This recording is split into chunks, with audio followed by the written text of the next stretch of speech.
First motivation క్లాస్లో రాగానే అంటే నార్మల్గా మనం ఎప్పుడు చూసినట్టే చూస్తా ఏదో మోటివేట్ అవుతాం అనుకున్నాను, కానీ నేను ఎక్స్పెక్ట్ చేసిన దానికంటే నేను చాలా మోటివేట్ అయ్యాను. నేను చెప్తున్నాను, ఖచ్చితంగా దీని రిజల్ట్ మై లైఫ్లో ఉంటుంది సార్.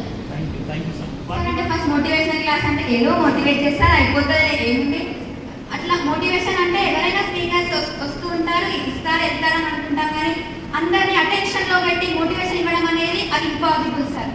కానీ మీరు అట్లా అందరినీ అటెన్షన్లో ఉంచారంటే దానికి అంటే మీరు ఇక్కడ మా అందరి దగ్గర ఉన్న సైకాలజీ తెలుసుకొని మీరు మమ్మల్ని అందరూ అటెన్షన్లో పెట్టగలిగారు, లేదంటే అది ఇంపాసిబుల్ అవుతుంది సార్. సిస్టర్స్, నేను అన్ని టైంకి చేస్తా, కన్సిస్టెంట్